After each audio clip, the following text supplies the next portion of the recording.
Oi, gente, boa tarde. Oi, tia, boa tarde. Oi, tia, tudo bem? Oi, e aí? Cadê a tia Van?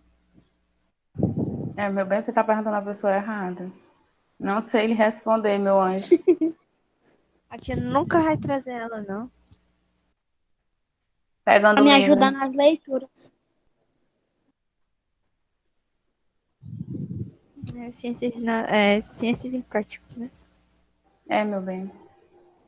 Porque eu tô anotando aqui o número de vocês. De quem já colocou. Não precisa colocar duas Tinha vezes, errado não, no tá tom bom? meu? Quem já colocou já foi anotado. Botei porque eu não tive certeza se eu tinha botado quando tava gravando. Eu já anotei. Página 47.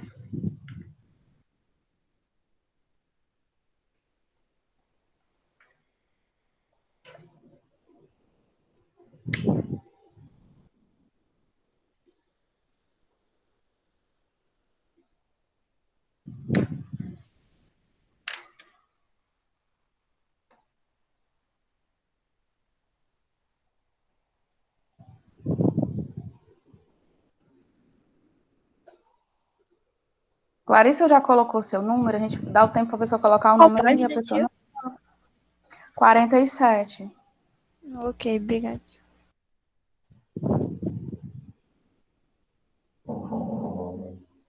Pronto, né?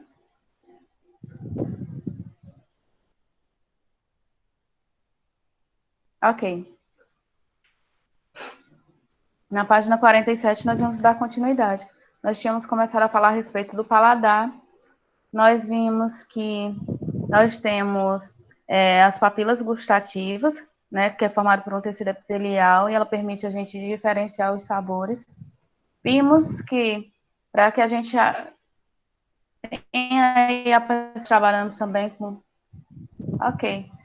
Nós temos aí os outros sentidos que trabalham também, né? O olfato está relacionado aí ao paladar, e vimos também que a visão também tem um papel, digamos, significativo, também com relação ao paladar, por isso que a gente até debateu aquela expressão que as pessoas comem com isso, né? Quando você vê uma comida saborosa, que você Tia, acaba se admirando. Oi. eu acho que tipo, os sentidos estão interligados, porque assim, você olha pra comida, aí você tem vontade de cheirar. A partir do momento que você cheira, você produz a saliva, que dá vontade de Uhum. comer. Isso. É por isso que eu estou falando, que um está, digamos assim, relacionado ao outro, né? Como você mencionou. Assim como você também mencionou. Porque quando a gente visualiza, tem uma visão de uma comida e começa a saboreá-la, mesmo sem ter provado, isso daí é porque a gente usa o que? A nossa visão. Nós visualizamos aquele alimento, desejamos saboreá-lo, porém a gente não sabe se o sabor dele está gostoso ou não, né? Porque primeiro a gente visualizou, foi na aparência daquele alimento, né? E aguçamos aí algumas células sensíveis também com relação a isso aí, né? Que estimulam aí estimula o nosso paladar. E o olfato pela questão do cheiro, né? Percepção do cheiro, do odor do alimento. Aí isso aí também faz com que desperte aí o nosso paladar. Paramos aí na página 47, onde, se eu não me engano, a última criança que leu estava falando a respeito da saliva. Nós estávamos falando a respeito da saliva. Que a saliva, saliva, né? A saliva acaba umedecendo o alimento. Por mais seco que ele seja, ao colocá-lo na boca, a saliva, ela acaba umedecendo esse alimento, fazendo com que assim a gente possa também perceber o sabor desse alimento, né? Além de facilitar na hora da ingestão deste alimento. Por quê? Porque quando a gente a nossa boca produz a saliva, umedece esse alimento, nós realizamos a mastigação, então nós formamos um bolo alimentar do qual é mais fácil haver a digestão, né? A ingestão do alimento. Então, a saliva tem um papel importante aí. Ela tem essa função justamente de dissolver os alimentos que nós ingerimos, ajudar na dissolução dos alimentos. Página 47 do livro de Ciência Prática, José Henrique.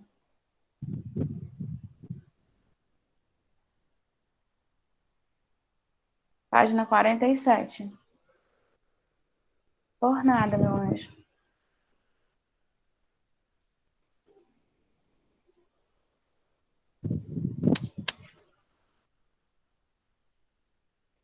Isso, ciência prática. Aí, dando continuidade, nós temos aí, ó. Há pouco tempo atrás, acreditava-se que havia 4 tipos distintos de papila gustativa. Nós já tínhamos até falado a respeito disso. Há algum tempo atrás, a gente só conhecia, digamos assim, né? Falava a respeito de 4 sabores que eram mais fáceis de serem identificados. 4. Depois, nós vimos que existiam outros. Existe outro, né? Então, dando continuidade, nós temos aí. Acredita-se que havia 4 tipos distintos de papila gustativa, e cada qual era responsável por identificar uma das sensações gustativas primárias. No entanto, estudos recentes descobriram que cada papila lingual é capaz de distinguir os sabores primários, pois todas as papilas gustativas possuem graus de sensibilidade para cada uma dessas sensações. Por exemplo, se uma papila gustativa detecta principalmente salinidade, ela é estimulada, né, com maior intensidade que as demais. Então, o cérebro ele acaba interpretando a sensação como um sabor salgado, mesmo que outras papilas tenham sido estimuladas ao mesmo tempo, porém em menor extensão. Dando continuidade, eu acho que até aqui vocês não possuem dúvidas, acredito. Dando continuidade, aí no segundo parágrafo, na página 47, deixa eu ver aqui, eu acho que foi a Maria Clara, deixa eu ver. Não, foi a Clarissa. Pode, Clarissa. As papilas gustativas são Continuidade, meu constituídas. anjo. Constituídas. Não tá saindo o som. As papilas gustativas são constituídas por dezenas de células gustativas que se agrupam em forma de botão. As papilas gustativas ou papilas linguais podem ser de 4 tipos distintos, de acordo com a sua forma e função. Fungiformes, foliadas, Função. Circunvaladas. Circunvaladas, piliformes. Ok, agora a gente vai ver o que qual a função de cada uma, tá? Nós vamos visualizar. Aí nós temos só um desenho onde se localiza cada uma delas. Observem aí as setinhas, ó, papilas fuliformes, onde elas se localizam, ó, próximo à ponta da língua. No caso aí é um tecido formado, um tecido epitelial, lógico, né? E vocês podem observar que ela é perto da ponta da língua. Aí temos as papilas fugiformes, que já é aí na ponta da língua, digamos assim. Temos as papilas foliadas, que se encontram nas laterais, ó, lá no fim, ó, podemos dizer no fim da língua, na parte superior. Ó. E temos aí as papilas circunvaladas, que são as últimas papilas, tá? Passando a folhinha, página 48. Pode, Cada Maria uma Clara. dessas papilas linguais é responsável por descobrir um dos sabores, né? Vamos já ver isso aí bem direitinho, tá? As papilas fungiformes se assemelham a um cogumelo em relação ao seu formato. Base estreita e porção lisa e dilatada. Possuem pequena quantidade de botões gustativos na sua parte superior. Encontram-se em toda a superfície da língua, com uma quantidade razoável de botões gustativos. Taiwan? Aqui. As papilas foliadas ou folhadas situam-se nas bordas posteriores da língua. São pouco desenvolvidas nos seres humanos e ausentes nos animais ruminantes. Pode continuar. Muito pouquinho. As circunvaladas ou papilas valadas consistem em estruturas circulares com superfície achatada e localizam-se na parte posterior da língua. Eu li essa última? Pode ler. Ok.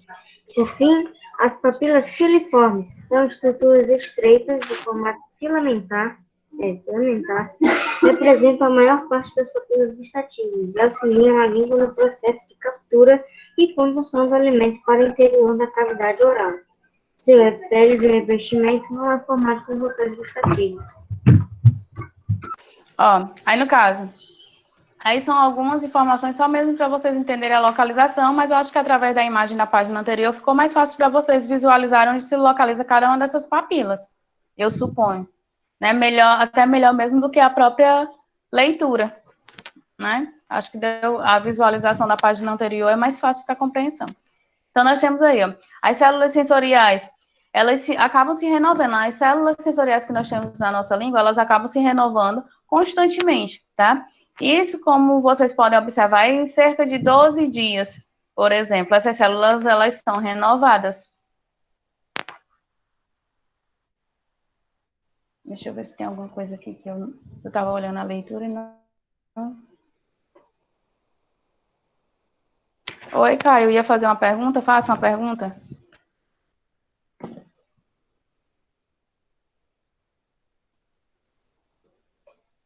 Caio Henrique?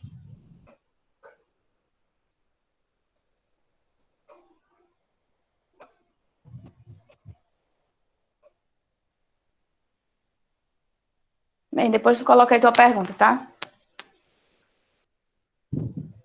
Então, como eu tinha falado para vocês, as células que nós possuímos aí na nossa língua, elas acabam, essas células sensoriais, elas acabam se renovando, tá? Em média aí, como tem até mencionado aí no Fica a Dica, em torno de 12 dias para que elas sejam renovadas.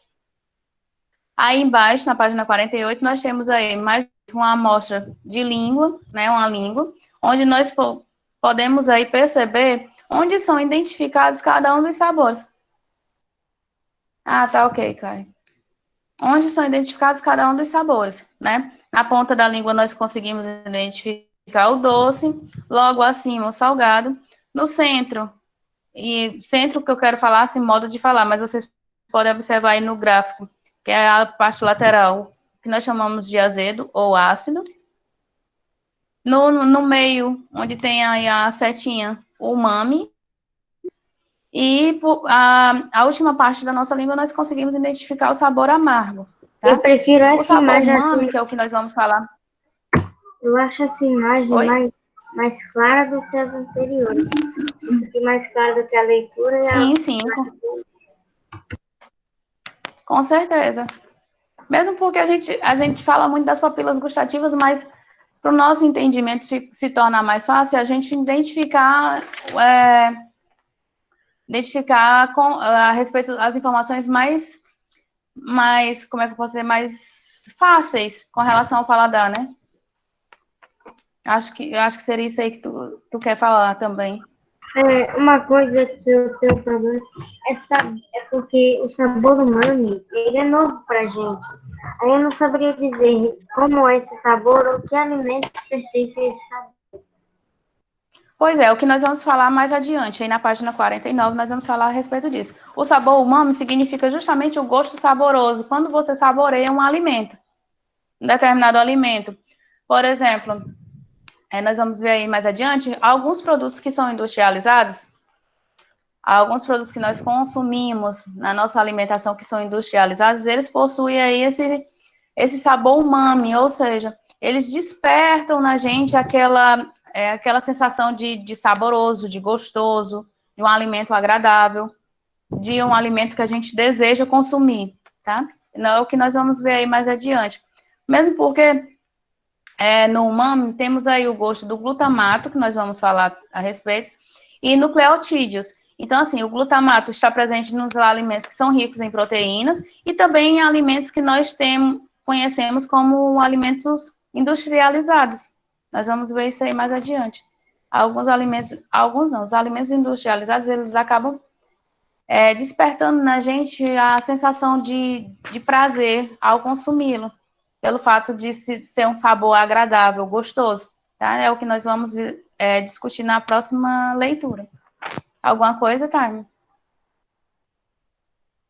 Não, peraí, o que a senhora acabou de dizer, eu não entendi agora.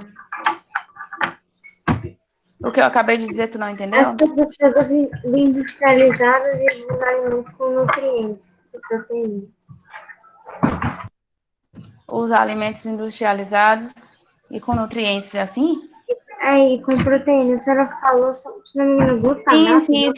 Glutamato. Glutamato é digamos, é uma substância encontrada nos alimentos. O glutamato, ele acaba sendo uma substância encontrada em alimentos que contém proteína, tá?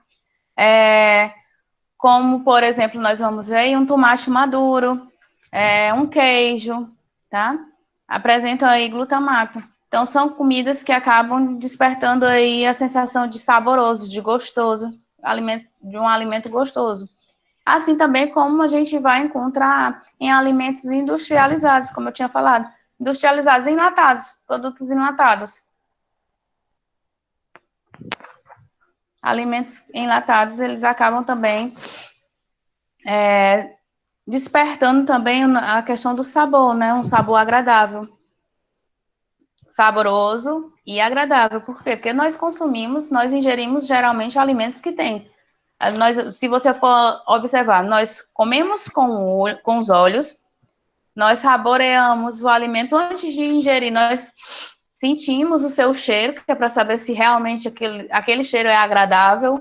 Se o cheiro for agradável, aí a gente associa logo que a comida está saborosa, está boa, né? Então, nós fazemos essas associações. Então, nos alimentos industrializados, como enlatados, seja aí a sopinha enlatada, seja a feijoada enlatada.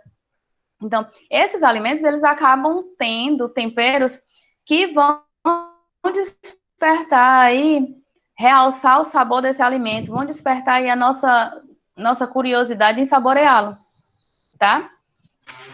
Ok, Time? Sim. Deixa eu ver aqui. Gabriel? Oi, tia. Eu leio Fica a Dica? Ou o segundo parágrafo Abaixo da do Fica a Dica. Tá bom, fica. Não, pode ler o Fica a Dica, pode ler. Tá Fica bom. a dica. É o de cima, né? Ou é o de baixo? De baixo, né? De cima, amor, 49. Ah, tá bom. Fica a dica.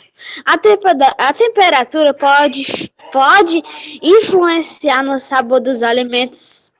No mais frios, conseguimos perceber com maior facilidade gosto azedo, enquanto em uma temperatura maior o alimento nos parece mais doce. Para sentir o sabor mais doce do chocolate, por exemplo, consuma em temperatura ambiente.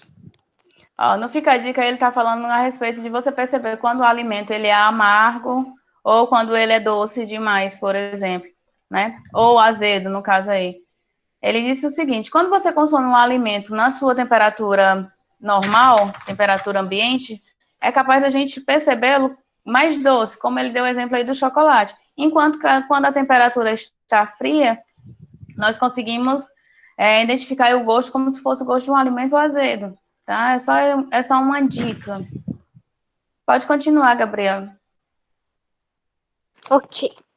O umami foi o último gosto a ser reconhecido cientificamente. Compõe ao grupo dos 5 gostos básicos do paladar humano. De origem japonesa, as palavras umami significa gosto e sabor agradável. Foi descoberto pela professora da Universidade de Tóquio, Kinuana Ikeda, por meio de extrações do caldo de algumas maiores de Algas marinhas. algas marinhas desidratadas e divulgado em julho de 1908, sendo reconhecido oficialmente apenas nos anos 2000. O umami descreve o gosto dos glutamatos e nucleotídeos. O glutamato está apresentado em alimentos ricos em proteínas, tais como o tomate maduro, o queijo parmesão, boa parte das comidas orientais e até mesmo leite materno. Isso Leite mesmo. materno, não, Gabriel, presta atenção, lê devagar, vai. Ah, Tu lê direitinho. Leite materno. Por exemplo, todas as crianças que se alimentaram do leite materno, elas já sentiram, já saborearam aí o sabor umami.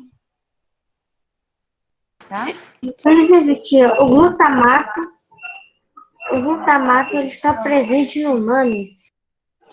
O umami descreve o gosto de glutamatos e nucleotídeos. Então, assim, o glutamato está presente no sabor umami, tá? Onde é que você vai encontrar isso aí? Em alimentos que são ricos em proteínas. Por isso que lá no outro livro nós vimos a respeito de carnes. Não sei se tu lembra. Porque carnes possuem proteínas.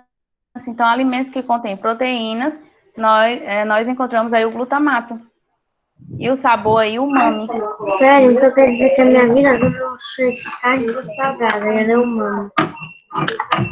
Existe a carne salgada, mas a carne tem um sabor salgado. No caso aí, quando você coloca uma quantidade maior de sal, onde é perceptível o sabor salgado, né?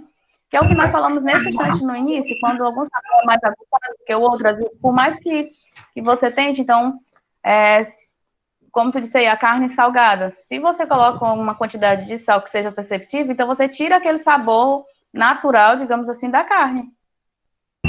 Quer dizer que geralmente ele é humano, a carne é humana, mas a partir de quando nós colocamos o tempero, nós às vezes colocamos o sal, né, o óleo, aí isso acaba mudando um pouco do sabor. Você acaba modificando aí o sabor, né? Desse alimento. Assim como os industrializados, você coloca temperos para que realce o sabor daquele produto, daquele alimento, e acaba sendo modificado. Se a gente for prestar atenção, essa questão de sabor é um pouco relativo. Por exemplo, quando tu compra a sopinha enlatada, o sabor da sopinha enlatada é diferente do sabor da sopinha realizada, feita em casa pela tua mãe. O sabor é diferente. Se você observar essas sopas que nós compramos industrializadas, elas possuem um sabor mais forte, um sabor mais, como é que eu posso dizer, mais presente, mais significativo, digamos assim, ele é um sabor mais forte do que a sopa quando nós realizamos em casa. Por quê? Porque geralmente quando a gente faz a sopa em casa, a gente usa produtos naturais, colhido, o cheiro verde é algo que você tenha comprado no dia, o pimentão é novo, o tomate é novo, e esses outros produtos que é usado no enlatado, não, eles precisam de conservantes que é para poder manter este alimento por mais tempo. Então, quando eles recebem conservantes, eles já têm uma alteração aí no sabor também, né? Se a gente for fazer uma análise. A sopinha que a gente compra produzida é diferente da que a gente realiza em casa. Oi? Agora, a pergunta que fica, por exemplo, se nós não utilizarmos nenhum tipo de tempero. Espera aí, Time. Fala devagar e mais alto, porque o som da tua casa está mais alto do que o teu volume. Perdão. Mas se a gente fizesse, por exemplo, sei lá, a gente não utilizasse tempero, nada que modificasse sabor, a gente comesse cru. Aí, tipo, a gente perceberíamos a presença daquele sabor que predominava, como, por exemplo, a carne humana. Sim. Será que é bom? Eu não quero saber, não. Será que é bom? Tá. Você já deve... O problema é que eu acho que o que está te confundindo é a questão do identificar, né? Tu está perguntando no sentido assim, ter a curiosidade de identificar que sabor é, né? Assim? Porque como você falou, a gente conhece melhor os 4 outros sabores. Eu entendi dessa forma? É assim? A questão do identificar, né? Sabor, como gosto, etc. Pois é, mas o umami é justamente como o Gabriel leu aí. é o gosto, no caso, o gosto saboroso e agradável de um alimento, certo? Como foi mencionado aí, o tomate quando maduro. Se você observar, quando a gente consome tomate, se ele estiver verde, ele já tem um outro sabor. É diferente de quando ele está maduro. Outro exemplo que o Gabriel deu a respeito do leite materno, também tido como sabor umami, né? E aí no segundo parágrafo tem uma continuação, que eu acho que eu já até mencionei, que é a questão dos enlatados, tá? Vai continuar, Gabriel? Ótimo. Isso mesmo. Se você foi alimentado com leite materno, nos seus primeiros meses de vida você já teve contato com gosto umami. Vai Continua? continuar. O umami possui duas características peculiares. O propagamento do sabor é o aumento da propagação de saliva. Seu gosto também pode ser facilmente encontrado em alimentos industrializados, como os enlatados, enlatados, as sopas Pronto. prontas, os congelados e os temperos, que realçam o sabor, a presença do A presença do glutamato. glutamato em alimentos industrializados proporciona o gosto saboroso, o que estimula a maior ingestão dessas proteínas é consequentemente Gabriel, você não está lendo com atenção, não. produtos e consequentemente pode ser a causa de alguns quadros de obesidade. Quadros de obesidade, obrigada. Eu acho que é a pressa mesmo. A pressa em ler faz com que ele atropele aí as palavras. Tipo, vê a primeira letra e já quer identificar a palavra completa. Então, vamos lá. No caso aí, ó, outra informação que ele vem falando com relação... Outra informação que ele fala com relação ao sabor umami, né? Com relação aí aos alimentos que são enlatados, industrializados, onde ele sugere aí as sopinhas prontas, os congelados e os temperos que acabam realçando o sabor. Eles acabam despertando a gente a curiosidade em saboreá-los, né, em consumi-los, em ingeri-los, e isso daí também pode estar relacionado a alguns quadros de obesidade. Por quê? Porque existem pessoas que acabam optando mais por se alimentar desse tipo de alimento, alimentos enlatados, que também muitas pessoas chamam de embutidos, ao invés de comer alimentos naturais, né? Então, existem pessoas que acabam tendo um quadro. Tá bom, Taime e Maiane, vocês vão brigar por isso, o Gabriel nem tá reclamando de nada. Isso também é chato, mas chega a ser um pouco mal educado, né? Tu sabe disso. Então, ia falar, Tânia? Não, ia dar a informação que, por exemplo, a grande parte da população dos grande parte da população dos Estados Unidos, ela é obesa, se alimenta muito de, por exemplo, batata frita, hambúrguer. Comidas prontas, né? Eles não vão, é diferente, eles não vão naquela história como nós temos, de fazer o café da manhã, de preparar o almoço, preparar o jantar. Eles já vão na comida pronta, né? Então, como você disse, a maioria apresenta um quadro de obesidade justamente porque eles preferem os que aquela história de fast food, me corrijam aí se eu estiver falando errado. Se eu estiver falando errado... fast food. Né? Pois eles vão muito nessa questão aí, nos deliveries, nas comidas que já são prontas, que você já compra pronta. E geralmente... Como é, Time? A gente tem aqui no Brasil o iFood. Eu comi. Uhum. Tá? Eles vão muito nesse tipo de alimento. Isso daí acaba aumentando aí a sua os seus quilinhos, né? E a pessoa acaba apresentando um quadro de obesidade. E tia, uma pergunta, mudar, por exemplo, o sabor do alimento, que assim, ele tem o seu sabor, digamos assim, original, vamos chamar assim, mas quando a gente põe o tempero e os outros fermentos, etc., que A acaba gente muda. alternando um pouco do sabor, isso também afeta vamos dizer assim, na saúde do alimento, tipo, ele não fica tão saudável assim, mas... No caso aqui, Time, ele está se referindo aos produtos que são comercializados, que precisam de conservantes para poder se manter. Já no alimento pronto em casa, por exemplo, tua mãe vai preparar a carne do almoço, aí ela tempera, coloca todos os temperos naturais, como eu já tinha mencionado, cheiro verde, cebolinho, alho, tomate, pimentão.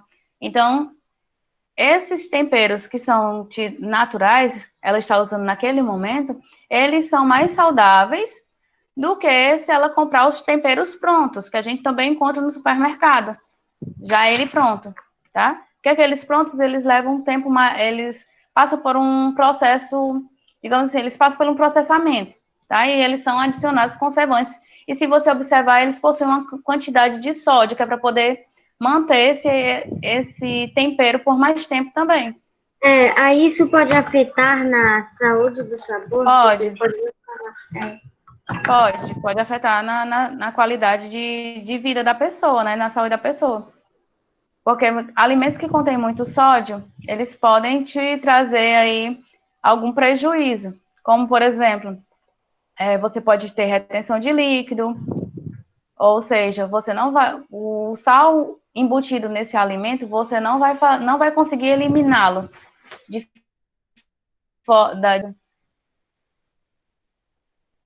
podemos dizer assim, tá? Então, esses alimentos aí enlatados, como foi falado, enlatados, congelados, enfim, esses alimentos que a gente consome industrializados, eles possuem conservantes. Se você olhar nas informações nutricionais, você vai observar lá o que é que tem naquele produto, a quantidade correspondente a cada substância presente naquele produto, tá? Então, você através das informações nutricionais, dá para você ter uma base com relação a isso aí. Diferente do tempero usado pela sua mãe no momento de uma refeição. E até mesmo a quantidade de sal, ela não vai usar a mesma quantidade de sal, já vai ser menos. E os produtos que são industrializados, eles possuem uma quantidade de sal maior. Por exemplo, a batata frita. A batatinha. A batatinha, quando nós fritamos em casa, ela tem um sabor diferente daquela que nós consumimos industrializada. Aqui a industrializada, ela possui um teor maior de sódio. Continua, Clarissa. Pode falar? Pode. Fica a dica. Tu não ia falar, mulher? Tia, tipo assim, tia. Se a pessoa temperar muito aquela comida, fica muito salgada às vezes. Eu amo comida picante. Não sei por quê. Mas aí picante não é salgado, né?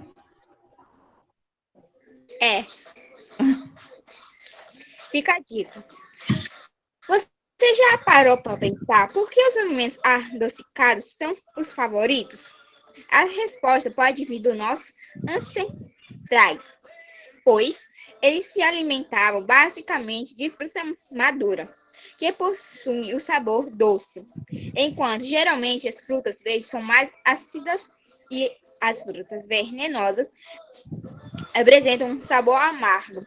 Sendo assim, como é comum a predileção pelo doce, o paladar foi evoluindo nesse sentido, até que os alimentos ricos em açúcar foram capazes de nos causar água na boca.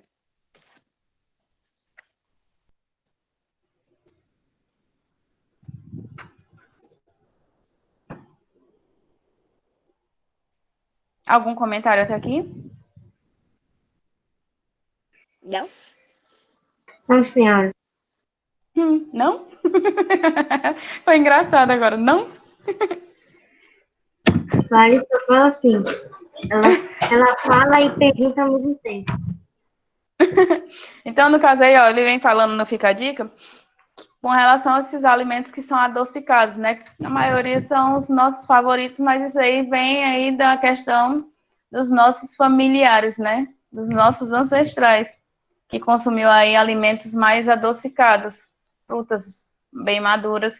Se vocês observarem, por exemplo, a banana ela já está com a casquinha bem escura, apesar de algumas pessoas não consumirem, mas quanto mais a banana apresenta a casca escura, mais doce ela está, né? Ela tem Mas não quer dizer que ela, por exemplo, esteja com condições de ser comida, né? Isso não quer dizer que ela não esteja em condições de ser comida. Se ela estiver com a casquinha mais escura, ela está bem docinha. Agora, nem todas as pessoas gostam de consumir ela dessa forma. Mas dá para ser consumida. Dá para fazer bolo de banana, Time. E é bom. Bolinho de banana é gostoso. Pois é gostoso. Bolo de banana com uva passa e chocolate amargo. É uma delícia. Faz, Gabriel. Procura lá na internet. Bolo de banana. É uma delícia. Vou pedir pra minha tia Nayara fazer. Eu gosto. Eu particularmente gosto. Eu nunca comi bolo de banana, não. E quanto mais escura e quanto mais escurinha tiver a casca, mais docinho o bolo fica. Uma delícia. Página seguinte, página 50, dando continuidade. Vai, Samantha. As alterações no paladar influenciam de forma negativa na qualidade de vida. No geral, podemos destacar 3 tipos básicos de alteração no paladar: agéusia, hipogéusia, disgéusia, algéusia. Ausência total do sabor. Hipogéusia, ausência do sabor de determinados alimentos. Disgéusia, sensação prolongada do sabor desagradável na boca, mesmo na ausência do estímulo. Provavelmente você já passou por alguns processos de disgéusia. Uma vez que essa é a alteração mais comum no paladar.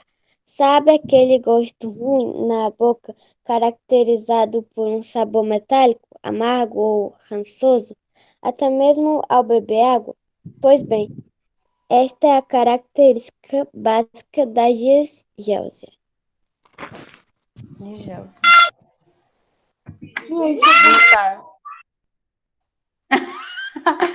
O que foi isso aí, tá?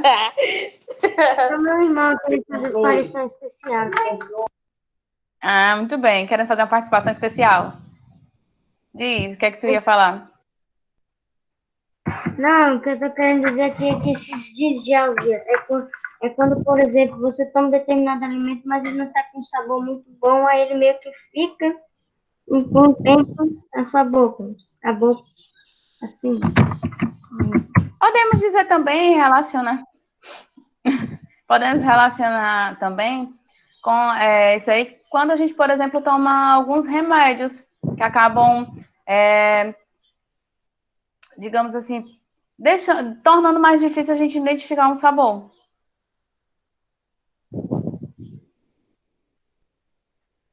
Principalmente aí, como a Samantha mencionou. Até mesmo ao beber água, você sente um gosto diferente. Você não consegue aí identificar um sabor agradável, né? Ó, pessoal, como atividade para vocês terão aí a página 50, certo? O Pratique o Enem até a 55, tá bom? Deixa eu só conferir aqui. Esse vamos praticar, a gente ignora, né? Vamos praticar e ignora. Deixa eu só conferir aqui os números de chamada, tá bom? Só um minuto. Sexto ano A. 7, 16, 10, 8, 13, 15, 2 e o 4. Faltou alguém do A?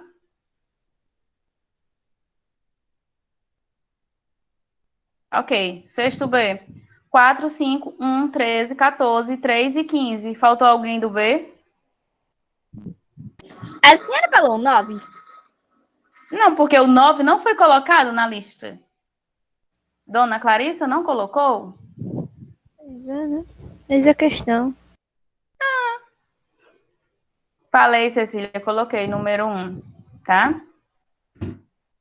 Pedro Maciel, 13.